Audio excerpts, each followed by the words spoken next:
As for the occupation and the work which the Prophet of Allah sallallahu alaihi wasallam did as a youth in Makkah, he involved himself in business and trading and used to trade for the people of Makkah, on behalf of the people of Makkah, in different lands such as Syria and other places.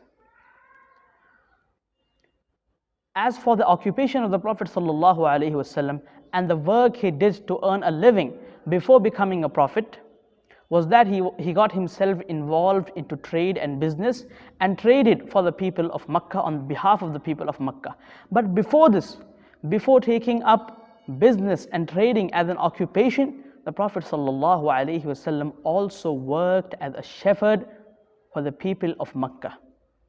It comes in a hadith of Sahih al-Bukhari, hadith number 2262.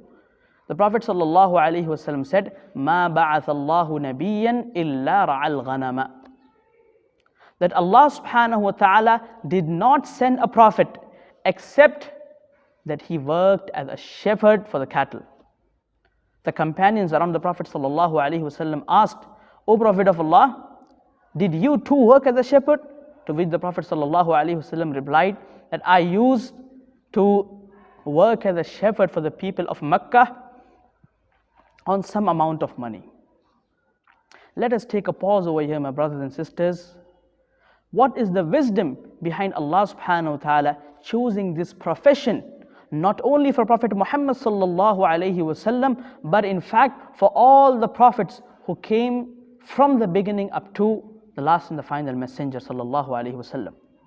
Prophet Ibrahim, Musa, Isa, Nuh, Dawood, Sulaiman, and all the prophets we know and whom we do not know, all of them worked as a shepherd. What is the wisdom behind this?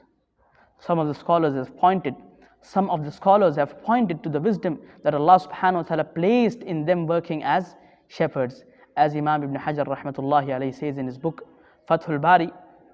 And he says that this was a training. Working as a shepherd was a training and given by Allah subhanahu wa ta'ala in order to prepare the prophets for the responsibility that was to be laid upon their shoulders in the form of prophethood. Because a shepherd, when he is taking care of his cattle, of his herd, and gathering them after they have dispersed, and taking them from one pasture to the other, fighting off the predators that are trying to attack the flock, all of this causes certain qualities to develop in that person that are responsible, that are important for him being a prophet and for him to deal with his nation, such as patience, forbearance, kindness, mercy, and knowing the nature of the animals. When a prophet is made a prophet by Allah subhanahu wa ta'ala, he is like a shepherd for his nation. He has to gather them and guide them and take them from one place to other and protect them from the traps that Satan has laid on the way, and give them the call of Allah subhanahu wa ta'ala, the message of Allah subhanahu wa ta'ala, keeping in mind the differences in the nature of human beings. So this is the wisdom, and there are many more things we can find out as wisdom behind Allah subhanahu wa ta'ala choosing this profession for all his prophets, but this is one of the main reasons, as mentioned by Imam Haafidh bin Hajar, may Allah have mercy on him. Another important lesson we gain from the Prophet sallallahu alaihi wasallam working as a shepherd before becoming a trader, my brothers and sisters, this shows the simplicity, the humility, the humbleness of the Prophet sallallahu alaihi wasallam. Despite being from one of the most, in fact from the most highest of the lineages, the most noble lineages in Makkah, despite being from Banu Hashim, the Prophet sallallahu alaihi wasallam worked as a shepherd. And this also highlights the excellent character of the Prophet sallallahu alaihi wasallam, that as soon as he felt that he could earn a living on his own, he decided to free his uncle Abu Talib of the burden, of the financial burden that he had been undertaking concerning the upbringing of the Prophet sallallahu alaihi wasallam. Then The Prophet ﷺ, as years passed by, in his mid-20s, and in fact before that, the Prophet ﷺ worked as a trader. And according to historians, at the age of 25, a woman in Makkah known as Khadijah, the daughter of Khuwailid, she asked the Prophet ﷺ to trade on her behalf in the land of Syria. And this woman Khadijah, she was a wealthy woman of Makkah, and she was known in Makkah for her chastity, for her piety, for her righteousness, for her uprightness.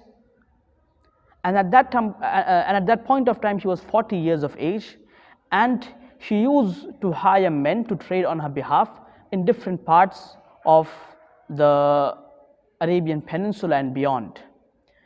And on this occasion, she hired Prophet Muhammad ﷺ to trade on her behalf in Syria. And when the Prophet ﷺ returned from Syria, and Khadijah, may Allah be pleased with her, she noticed that the profits which this person has brought to us from this trade is in such a great amount that I haven't seen this before. So she called her servant Maysara and asked him that how does this person trade, and how come the profits this time are in such a great amount? This servant Maysara, who was in total awe of the Prophet ﷺ and was filled with praises for the Prophet ﷺ because he had accompanied him on the journey to Syria, he began to narrate the tale of the Prophet's trading methods in Syria. And he mentioned to Khadijah the piety, the uprightness, the honesty with which the Prophet ﷺ traded, that helped him gain the trust of the people. And seeing this jewel in the valley of Makkah, and at a time when honesty and truthfulness had been lost, Khadijah radiallahu ta'ala anha sent a proposal of marriage. Khadijah radiallahu ta'ala anha sent a proposal of marriage to the uncle of the Prophet sallallahu alaihi wasallam, Abu Talib. And the Prophet sallallahu alaihi wasallam agreed to this, and the marriage ceremony was concluded between the Prophet sallallahu alaihi wasallam, who was 25 years of age at that time, and Khadijah, the mother of believers, the daughter of Khuwailid, who was 40 years of age at that point of time.